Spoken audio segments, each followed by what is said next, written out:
चलो तो कल हमने electrostatic potential energy for the different system तैयार कर रहे थे। पहले उसमें हमने 2 चार्ज की सिस्टम ली थी, बाद में हमने 3 चार्ज सिस्टम, और उसमें ही हमने एक रिजल्ट बनाया था n चार्जेस सिस्टम। ठीक है, और उसकी वजह से जो पोटेंशियल एनर्जी क्रिएट होती है वो कई बार क्या बोला जाता है कि potential energy of a charge.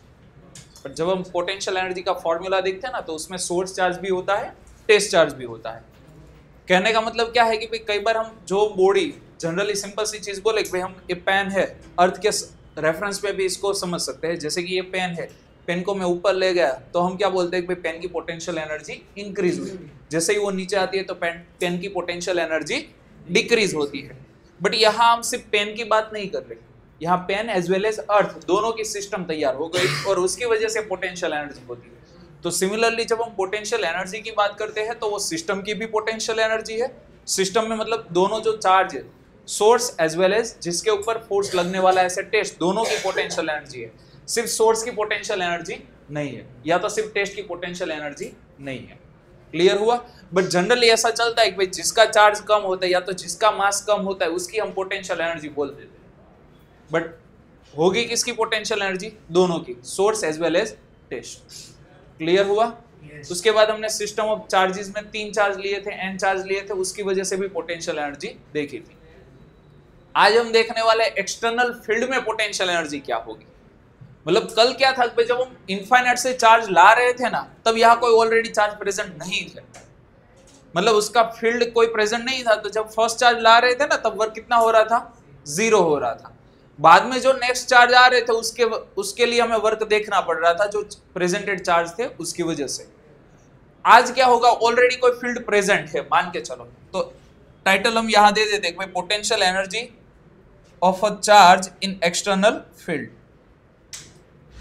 Potential energy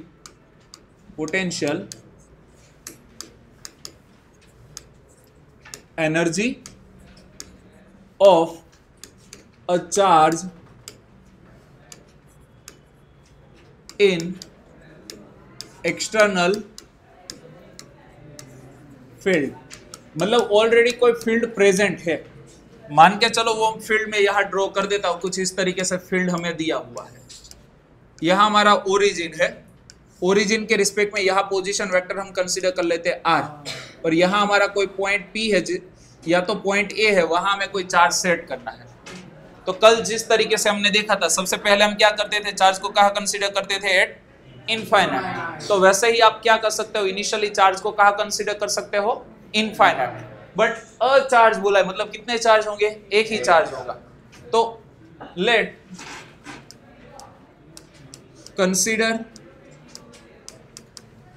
a charge Q at infinite. Charge को पहले कहां कंसीडर करेंगे? इनफाइनाइट पे कंसीडर करेंगे। Now work done to bring this Q charge, इस Q चार्ज को हम कहां से लाएंगे भाई? इनफाइनाइट पे है तो इनफाइनाइट से ही लाएंगे। Now work done to bring Q charge from infinite to point A. कहां लाएंगे भाई? पॉइंट ए इज वर्क कितना होगा? तो we know the work is equal to क्या होता है? Charge into potential. तो चार्ज कितना है? Q है। बट इस बार पोटेंशियल होगा या नहीं होगा? जब हम Q चार्ज को ला रहे तब यहां ऑलरेडी फील्ड प्रेजेंट है, फील्ड की इंफॉर्मेशन नहीं। तो ऐसे केस में क्या होगा? ऑलरेडी यहां पोटेंशियल होगा, और वो पोटेंशियल मान लेते हैं कि एक्सटर्नल फील्ड की वजह से जो पोटेंशियल है वो कितना है? V है। बट कौन से लोकेशन पर? R लोकेशन पर। दैट्स व्हाई मैं इसको लिख रहा हूं V ऑफ R। तो यहां V ऑफ R क्या है? तो वो भी लिख देते हैं here V of R, that is the potential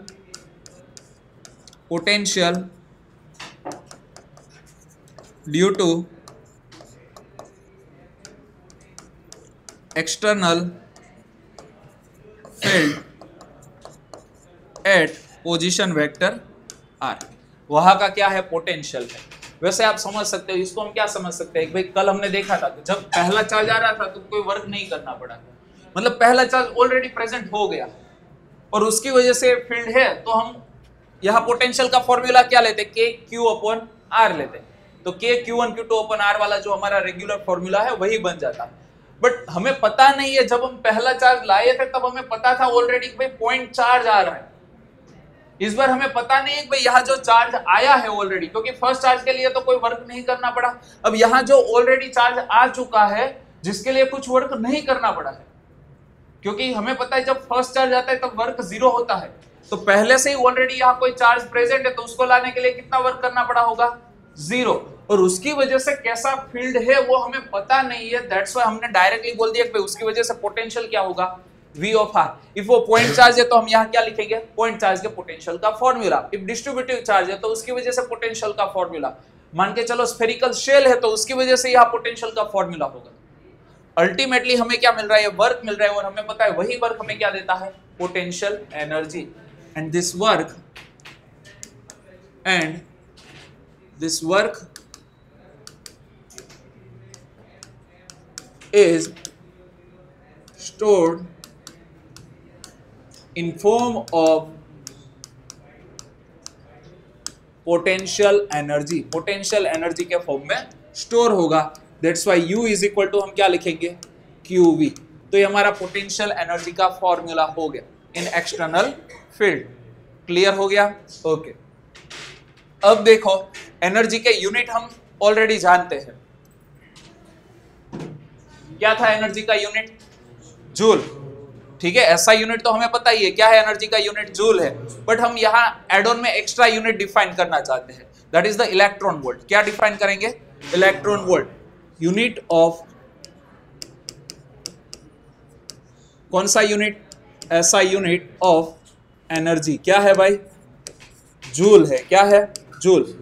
extra unit define करें जो हमें डेली लाइफ में काम आता है, या तो कभी भी हम न्यूमेरिक सोल्व करेंगे तब एप्लीकेशन वाइज हमें काम आता है, that is the electron volt. क्या यूनिट यूज होता है, इलेक्ट्रॉन वोल्ट।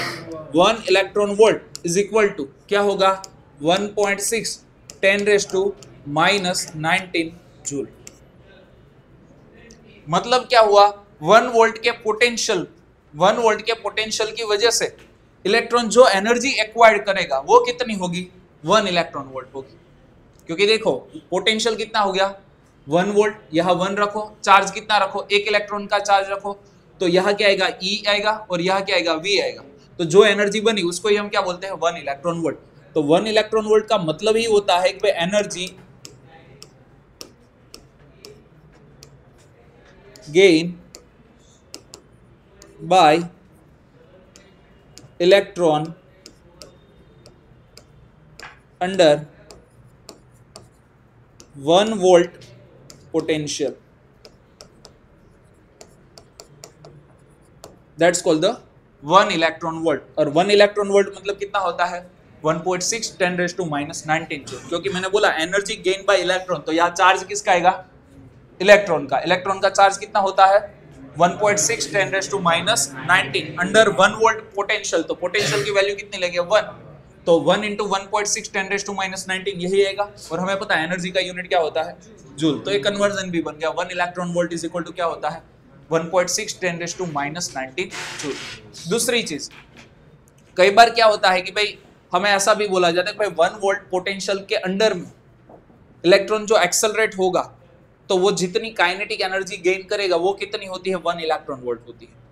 मतलब यहाँ मैंने पोटेंशियल रखा हुआ है, मान के चलो एक पोटेंशियल अप्लाई किया हुआ है, ठीक है, और पोटेंशियल कितना है, डिफरेंस 1 वोल्ट का है, और उसमें एक इलेक्ट्रॉन स्टेशनरी था, वो मोशन में आ रहा है। तो जब वो मोशन में आएगा तो 1 वोल्ट पोटेंशियल की वजह से वो कुछ क्या करेगा, वो पहले स्टेशनरी था, अब वो उसकी स्पीड बढ़ेगी, या तो काइनेटिक एनर्जी में क्या आएगा, चेंज आएगा, वो कितना होगा, 1 इलेक्ट्रॉन वोल्ट होता है। ठीक है, तो कई बार उस तरीके से भी होता है, बट सिंपल सी चीज, 1 वोल्ट पोटेंशियल की वजह से जो एनर्जी गेन होती है इलेक्ट्रॉन में वो कितनी होती है, 1 इलेक्ट्रॉन वोल्ट। क्लियर हुआ? तो एक एनर्जी का एक यूनिट हो गया। उसके बाद यहां हमने कितने चार्ज लिए थे, एक ही चार्ज था। अब जो चीज देखनी है ना वो इंपॉर्टेंट है। अब हम देखेंगे एक्सटर्नल फील्ड में 2 चार्ज की पोटेंशियल एनर्जी। मतलब पहले तो एक ही लाए थे ना, अब कितने चार्ज की बात करेंगे? 2 चार्ज। तो यहां लिख देते हैं title, potential energy of 2 charges system in external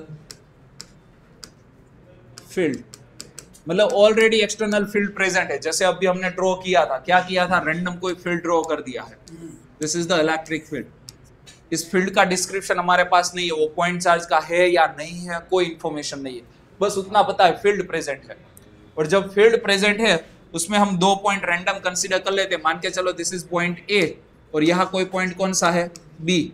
point A का ओरिजिन के रिस्पेक्ट में पोजीशन वेक्टर क्या है, r1।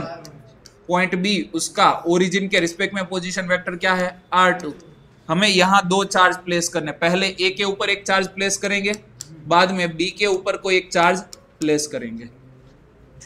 क्लियर हुआ? और जो चार्ज प्लेस होने वाले, ये पॉइंट पर कौन सा चार्ज प्लेस होगा, Q1, और बी पॉइंट पर कौन सा चार्ज प्लेस होगा, Q2। तो फर्स्ट ऑफ ऑल दोनों चार्ज को कहाँ कंसीडर करेंगे, इनफाइनाइट। लेट कंसीडर कितने चार्जेस भाई, 2 चार्जेस। कौन कौन से है भाई, Q1 and Q2 eight infinite. देखो मैं शॉर्टनिंग कर दिया है डिस्क्रिप्शन, क्योंकि कल हम पूरा डिटेलिंग के साथ किया था, तो उस हिसाब से आप एड ऑन कर सकते हो स्टेटमेंट्स, ठीक है। अब देखो हमने पहले दोनों चार्ज कहाँ कंसीडर किए, इनफाइनाइट पे। पहला कौन सा चार्ज लाएंगे, Q1, ठीक है। वर्क डन टू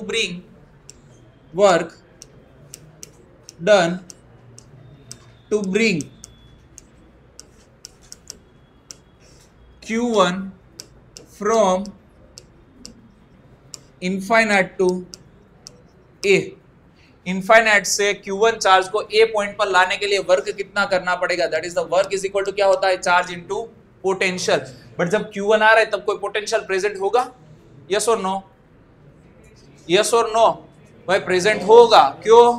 क्योंकि ऑलरेडी एक्सटर्नल फील्ड प्रेजेंट है, तो उसकी वजह से कोई ना कोई पॉइंट ए के ऊपर क्या मिलेगा, हमें पोटेंशियल मिलेगा। और अभी हमने देखा था चार्ज इनटू पोटेंशियल क्या होता है, वर्क होगा ना। तो जब फर्स्ट चार्ज आ रहा है तब की हम बात कर रहे हैं, तो चार्ज कौन सा लेना पड़ेगा, Q1।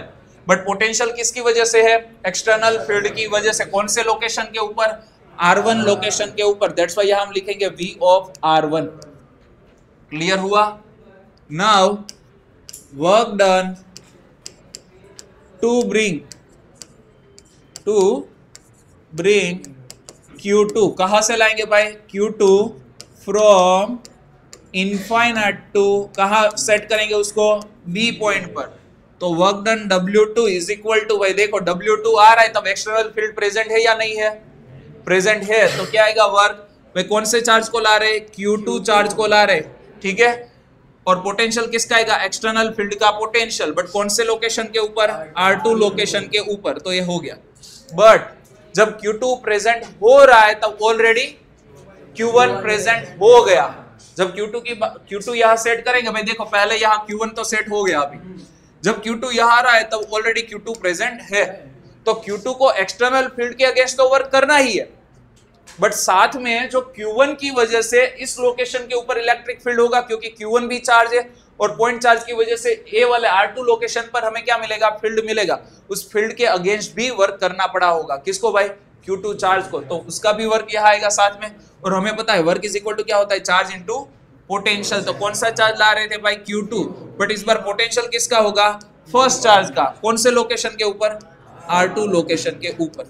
तो याद रखना ए वाला जो पोटेंशियल है एक्सटर्नल फील्ड की वजह से पोटेंशियल है, पोटेंशियल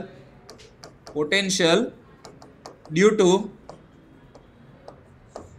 एक्सटर्नल फील्ड, और ए वाला जो पोटेंशियल है वो ड्यू टू फर्स्ट चार्ज है, potential due to first charge, मतलब Q1 चार्ज, उसकी वजह से पोटेंशियल है, ध्यान देना। अब देखो जो Q1 चार्ज था वो चार्ज तो कैसा है, पॉइंट चार्ज है, तो हमें उसकी वजह से तो पोटेंशियल मिल जाएगा। तो यहां हम लिख सकते हैं, क्या लिखेंगे भाई, Q2 एक्सटर्नल फील्ड की इंफॉर्मेशन हमारे पास नहीं है तो जस्ट उसका पोटेंशियल V ऑफ R2 लिख देते हैं, प्लस Q2, अब देखो V1 ऑफ R2 क्या होगा, फर्स्ट चार्ज का पोटेंशियल एट R2 लोकेशन पर। अब देखो ये वाला डिस्टेंस हमें पता है, क्या लिखते हैं हम, R12, तो क्या बनेगा K Q1, देखो K Q1 अपॉन R12 और साथ में Q2 भी मल्टीप्लाई हो गया, तो रिजल्ट क्या बनेगा, K Q1 Q2 अपॉन क्या आएगा, R12। क्लियर हुआ। और हमें पता है जो टोटल वर्क होगा वो हमें क्या देगा, पोटेंशियल एनर्जी। तो यहां लिख सकते हैं here total work done gives potential energy. क्या देगा, पोटेंशियल एनर्जी देगा। क्या देगा भाई, potential energy. And we know the potential energy U is equal to क्या होगा, W1 प्लस W2। W1 क्या है ऋषि, शांति थी, हाँ उतावल नहीं करेगा આપણે बेटा, Q1 V of R1 plus Q2 V of R2 plus, space है नहीं, थोड़ी सी चेंज कर देते हैं, U इज इक्वल टू क्या लिखेंगे, Q1 V of R1 plus Q2 V of R2 plus K Q1 Q2 upon R12। ऐसा कुछ रिजल्ट मिलेगा। क्लियर हुआ। और इसका ही यूज करके हम डायपोल की पोटेंशियल एनर्जी देख सकते हैं। देखो हमने ऑलरेडी एक थियरी देखी थी, एलटी में भी पूछी थी मैंने, potential due to electric dipole, वो भी डिफरेंट है, और पोटेंशियल एनर्जी ऑफ डायपोल वो भी डिफरेंट है। तो पोटेंशियल ड्यू टू डायपोल में क्या था भाई, हम पोजीशन वेक्टर ले रहे थे, आर पॉजिटिव आर नेगेटिव, और हमें K P cos theta upon r square वाला फॉर्मूला मिला था, मतलब पोटेंशियल वी मिल रहा था।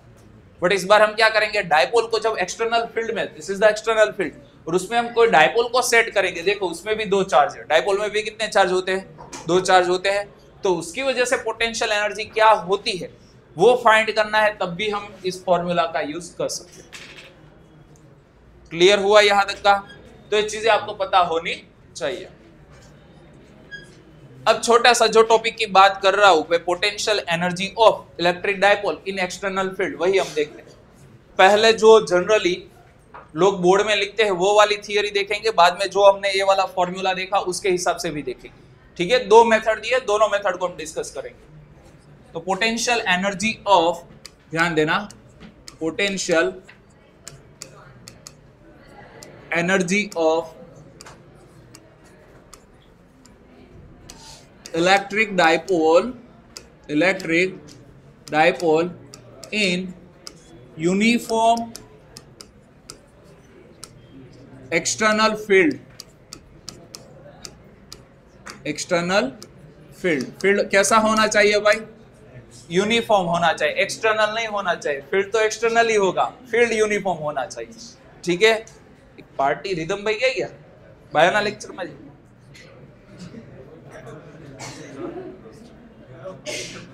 કેમ ન થાય તારો ફ્રેન્ડ આજે, તારો ફ્રેન્ડ નથી આજથી, પછી રામભાઈ ક્યાં છે,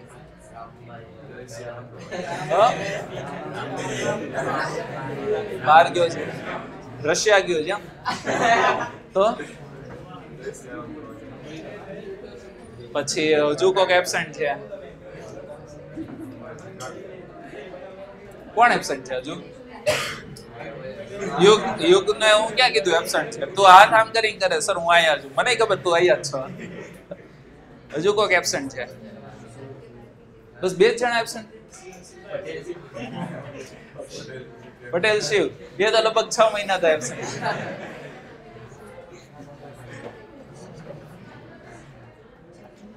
ચાલો તમે બંને આજ બાજુમાં બેઠા, પ્રેમ તમારો પણ બાયો વાળા પણ,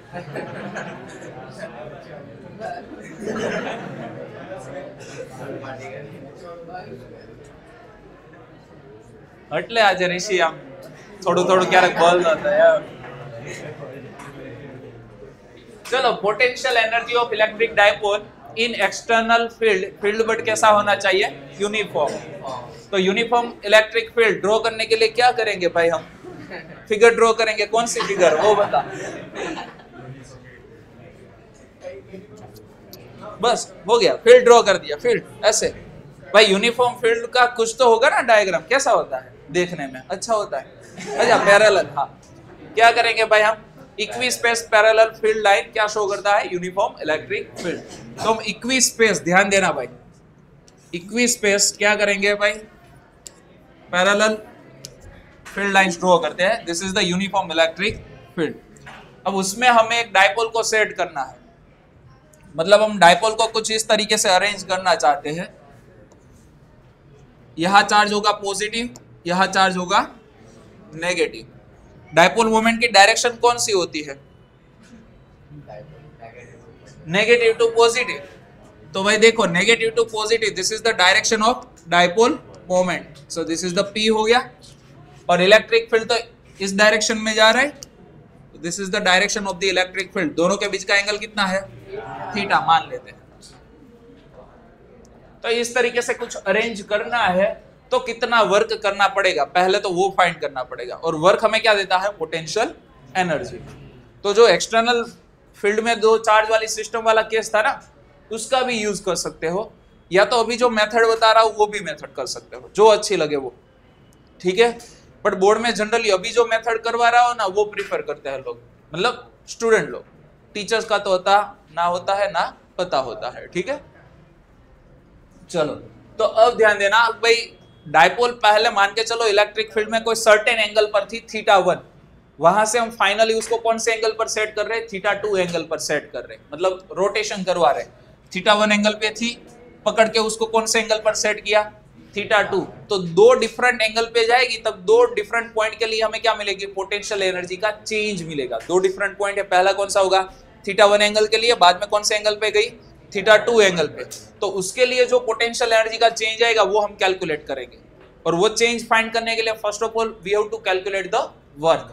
ठीक है, अब जो वर्क करना पड़ेगा, अब सिंपल सी चीज है भाई, एक स्प्रिंग है, तो स्प्रिंग में हम स्प्रिंग फोर्स के अगेंस्ट में वर्क करते हैं, और वही वर्क हमारे लिए क्या बनता है? वही वर्क हमारे लिए क्या बनता है? Potential energy. ठीक है, या तो हम क्या करते हैं? वर्क डन फाइंड करते हैं। क्या फाइंड करते हैं? Work done. किसके थ्रू? एक्सटर्नल फोर्स के थ्रू, उसको बोल देते हैं पोटेंशियल एनर्जी।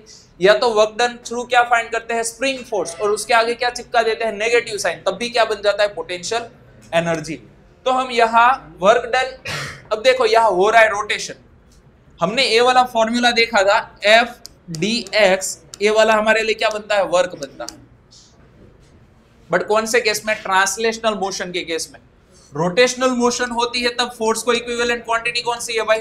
टॉर्क। और डिस्प्लेसमेंट dx को इक्विवेलेंट क्वांटिटी क्या है भाई? Angular displacement. दैट्स व्हाई यहां मुझे लिखना पड़ेगा d थीटा। क्लियर हुआ? तो here we rotate dipole from θ1 angle to θ2 angle. In this process,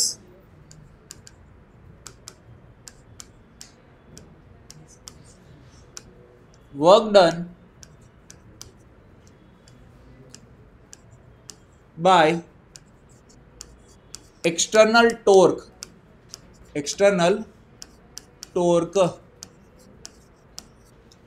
work कितना होगा? तो भाई एक्सटर्नल टॉर्क के थ्रू जो वर्क होगा वो यहां लिख देते हैं, work done W is equal to क्या होता है? Integration of tau d theta. और ये वाला टॉर्क कौन सा है? एक्सटर्नल है, that's why tau external d theta लिखा। रोटेशन कहां से कहां का करेंगे? From θ1 to θ2। क्लियर हुआ? डायग्राम का डिस्क्रिप्शन सेट करना है तो यहां कंसीडर कर सकते हैं। Late consider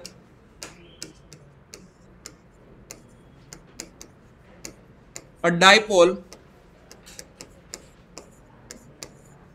P is equal to 2a into Q in uniform external field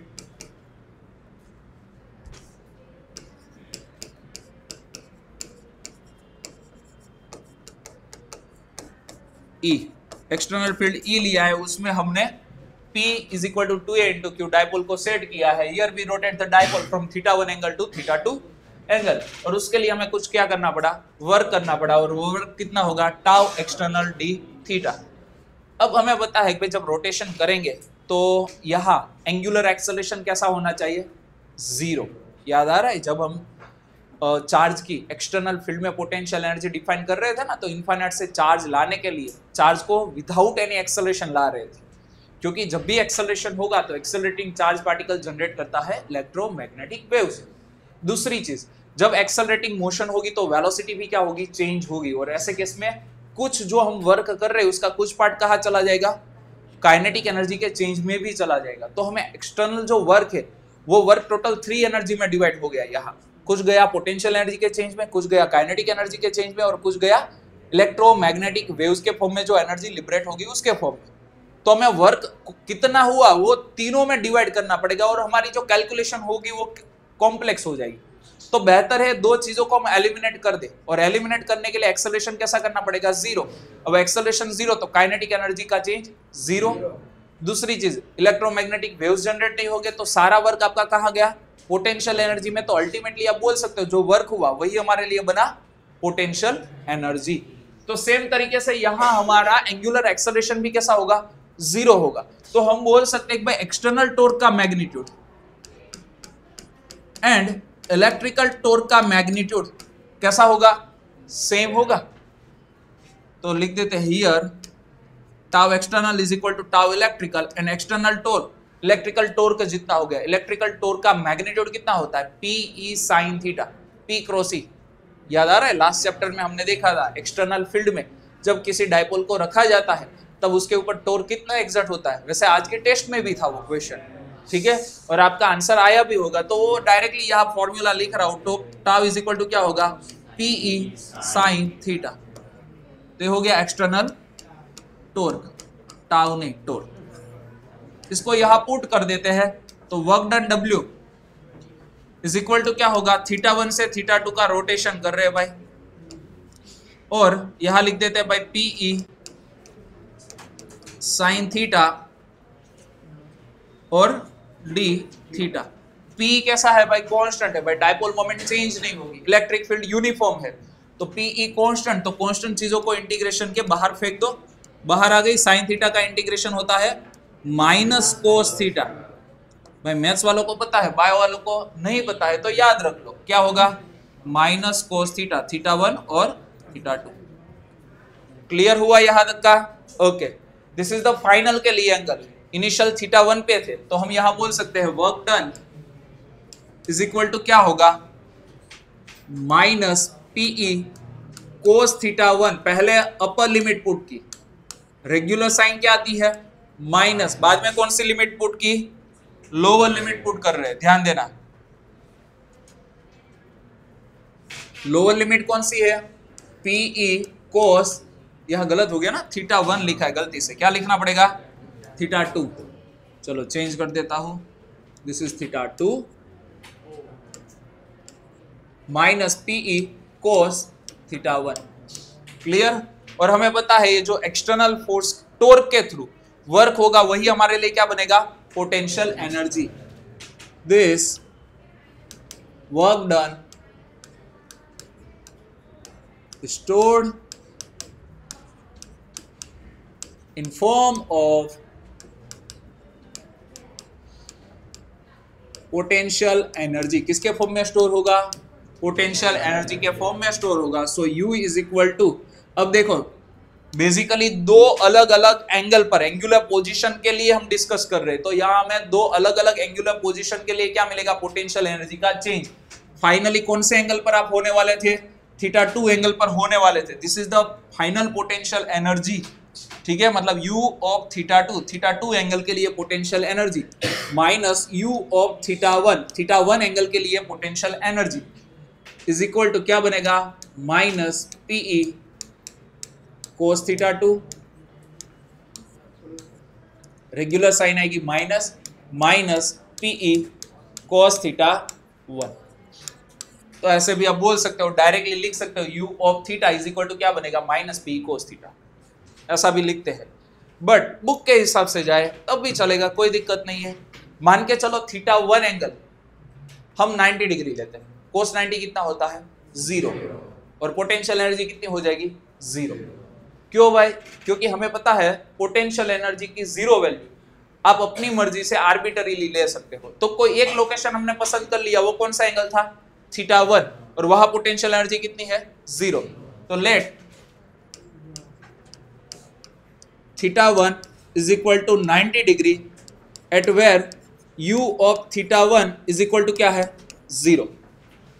हमने मान लिया, क्योंकि हमें 0 पोटेंशियल एनर्जी की चॉइस करने में कोई दिक्कत है नहीं, तो हमने 90 डिग्री पसंद किया, क्योंकि हमें पता है cos 90 क्या होता है 0 होता है, और वहां ही हमने पोटेंशियल एनर्जी क्या मान ली 0 मान ली।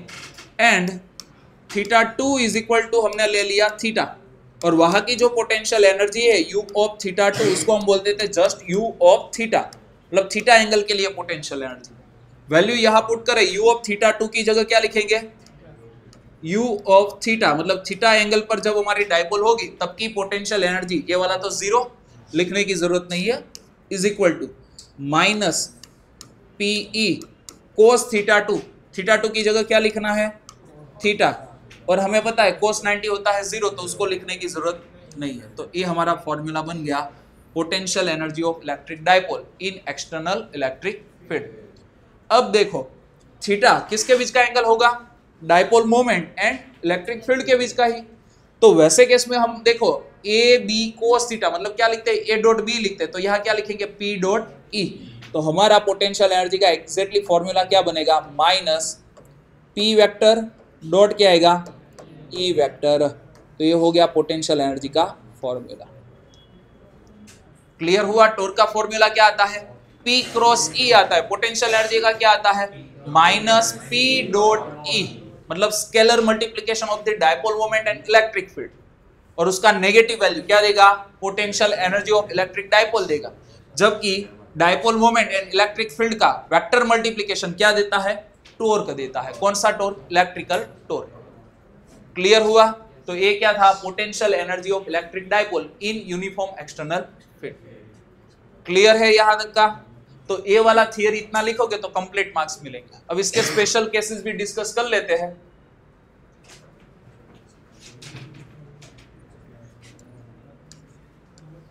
स्पेशल केसेस मतलब थीटा के हिसाब से ही होगा। फॉर्मूला यहां लिख देता हूं भाई, देखो potential energy U is equal to क्या होगा माइनस PE cos थीटा। अच्छा टॉर्क का भी साथ में लिख देते हैं ताकि वो भी केस यहां इंक्लूड कर पाए। टॉर्क का फॉर्मूला क्या था इलेक्ट्रिकल टॉर्क का PE sin थीटा। तो सबसे पहला case theta is equal to 0 degree, theta 0 degree है तो पोटेंशियल एनर्जी cos 0 की वैल्यू 1, तो U इज इक्वल टू क्या आएगा माइनस PE। क्लियर? अच्छा टॉर्क कितना आएगा 0। यूनिफॉर्म एक्सटर्नल फील्ड में डायपोल के ऊपर लगने वाला फोर्स, यूनिफॉर्म इलेक्ट्रिक फील्ड में डायपोल के ऊपर लगने वाला इलेक्ट्रिकल फोर्स ऑलवेज 0। ठीक है, तो फोर्स भी कैसा होगा 0। उसके बाद दूसरा एंगल पसंद कर लेते, theta is equal to 180 degree. Potential energy कितनी होगी तो देखो minus PE cos 180 minus 1 minus minus plus, तो पोटेंशियल एनर्जी आएगी PE। Torque tau is equal to क्या आएगा sin 180 0, तो टॉर्क हो जाएगा 0। फोर्स तो ऑलवेज होता है यूनिफॉर्म फील्ड में 0। दूसरा वाला केस, चलो सॉरी तीसरा वाला केस होगा theta is equal to 90 degree, potential energy 0, cos 90 0 होता है, और टॉर्क कितना होता है 1 नहीं भाई मैं टॉर्क नो कीधु, sin 90 क्या होता है 1 होता है, 1 into P that is the P and force always 0। अब देखो potential energy minus PE plus PE। अच्छा इसके अलावा कोई एंगल बन सकता है क्या, मतलब मिनिमम एंगल 0 पे जाएगा आपकी डायपोल इधर 180 पे। ठीक है, तो ये वाली जो आपकी पोटेंशियल एनर्जी बनी ना minimum potential energy, mini potential energy, ठीक है। ए वाली मैक्सिमम पोटेंशियल एनर्जी, क्लियर हुआ। और ए वाली potential energy zero potential energy. अच्छा, ए वाले केस में देखो टॉर्क एंड फोर्स दोनों जीरो, इक्विलिब्रियम, तो यहां लिख देते हैं इक्विलिब्रियम।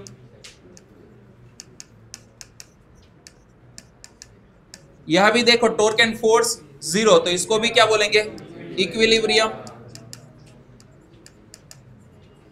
टॉर्क जीरो है, नॉन जीरो है, बट फोर्स जीरो है, तो सिर्फ ट्रांसलेशनल इक्विलिब्रियम या तो नॉट इक्विलिब्रियम बोलेंगे, नॉट इक्विलिब्रियम। बट एक चीज मैंने बताई थी, जब भी पोटेंशियल, देखो इक्विलिब्रियम तो दो है, बट यहां पोटेंशियल एनर्जी कैसी है, मिनिमम है। एंड कोई भी ऑब्जेक्ट की टेंडेंसी मिनिमम एनर्जी में रहने की होती है, कोई भी ऑब्जेक्ट की मिनिमम एनर्जी मतलब स्टेबिलिटी मैक्सिमम होती है। कैसी होती है, मैक्सिमम, तो इसको बोलेंगे स्टेबल इक्विलिब्रियम, स्टेबल इक्विलिब्रियम। अब एनर्जी मैक्सिमम होगी तो वो मोस्ट अनस्टेबल स्टेट होगी, तो इसको हम बोलेंगे अनस्टेबल इक्विलिब्रियम, अनस्टेबल इक्विलिब्रियम। दूसरे वर्डिंग भी इसके लिए यूज कर सकते हैं, this is the most stable state, most stable state, and this is most unstable state, most unstable state. अब कई बार आपके सामने क्वेश्चन आते हैं, डायपोल को मोस्ट स्टेबल स्टेट से मोस्ट अनस्टेबल स्टेट में ले जाने के लिए कितना वर्क करना पड़ेगा। क्या मोस्ट स्टेबल स्टेट में से मोस्ट अनस्टेबल स्टेट में ले जाने के लिए वर्क कितना करना पड़ेगा, जस्ट हम देख रहे हैं कैसे क्वेश्चन आ सकते हैं। तो वर्क मोस्ट अनस्टेबल, ठीक है, तो फाइनल भाई वर्क हमें फाइंड करना है ना, तो क्या होगा, change of potential energy. Most unstable मतलब फाइनल, मोस्ट अनस्टेबल में होगा most stable state, that is the initial state. अच्छा, most unstable state final, most unstable state में पोटेंशियल एनर्जी कितनी है, पीई, फिर चिपकाएंगे पीई, क्लियर। और मोस्ट स्टेबल स्टेट की पोटेंशियल एनर्जी कितनी है, माइनस पीई, तो माइनस माइनस क्या हो गया, प्लस हो गया, तो 2 टाइम पीई जितना वर्क करना पड़ेगा। तो ऐसे वर्क के भी प्रॉब्लम हो सकते हैं। कई बार आपको पूछेंगे पर डायपोल को 30 डिग्री रोटेशन करवाने के लिए कितना, 30 डिग्री, तो आपको बोलेंगे भाई मोस्ट स्टेबल स्टेट में से 30 डिग्री रोटेशन करवाने के लिए कितना वर्क करना पड़ेगा। तो मोस्ट स्टेबल स्टेट में कितना एनर्जी होता है भाई, फाइनल कितनी होगी, सॉरी इनिशियल कितनी होगी, माइनस पी होगी ना, तो माइनस माइनस अल्टीमेटली तो यहाँ प्लस होने वाला है। बट फाइनल कौन से एंगल पर पहुंचोगे आप, 30 डिग्री एंगल पर, ठीक है। तो हम क्या करेंगे भाई, फाइनल में एनर्जी कितनी होगी, माइनस, रिपीट कर रहा हूं, माइनस पीई, कोस क्या लेंगे, कोस 30, कोस 30 की वैल्यू √3/2, तो यहां मल्टीप्लाई करेंगे √3/2, क्लियर हुआ। इसका सब्ट्रैक्शन करो तो आपका आंसर आएगा, पीई कॉमन निकाल दिया मान के चलो, तो 1 माइनस √3/2, 2 एलसीएम लिया बाई 2, ये वाला आंसर आएगा। इतना वर्क करना पड़ेगा। क्लियर हो रहा है सब लोगों को। तो ऐसे कुछ क्वेश्चंस आपके सामने आ सकते हैं। कई बार मोस्ट अनस्टेबल स्टेट में डायपोल है, मोस्ट अनस्टेबल स्टेट में डायपोल है, ठीक है।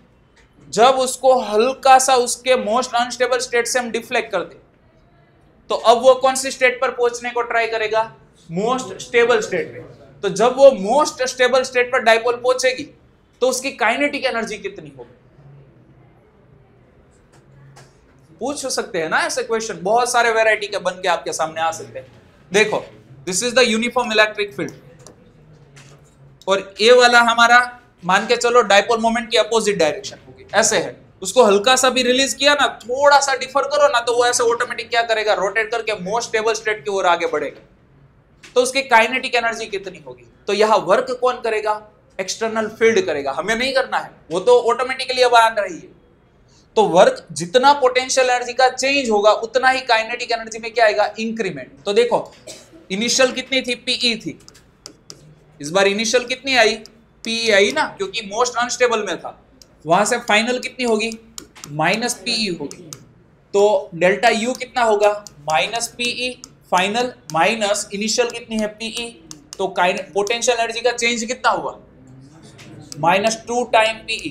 तो इतनी ही काइनेटिक एनर्जी क्या होगी, इंक्रीज होगी, क्योंकि according to conservation law of mechanical energy change in potential energy उतना ही क्या होता है, change in kinetic energy. But potential decrease होगी तो काइनेटिक एनर्जी इंक्रीज होगी। तो यहां देखो नेगेटिव मतलब डिक्रीज हो रही है, तो kinetic energy same time same proportion में क्या होगी, इंक्रीज होगी। और इंक्रीमेंट करना है, what is the angular speed, ऐसा पूछ सकते हैं डायपोल की। एंगुलर स्पीड कितनी होगी, जो चार्ज है एक पॉजिटिव चार्ज एक नेगेटिव है, तो उसकी रोटेशन की स्पीड कितनी होगी। अब डायपोल में आपको पता होना चाहिए भाई उसका, क्योंकि kinetic energy K is equal to क्या होता है, 1/2 I ओमेगा स्क्वायर होता है ना। तो आपको 2K अपॉन I क्या है, electric current, moment of inertia.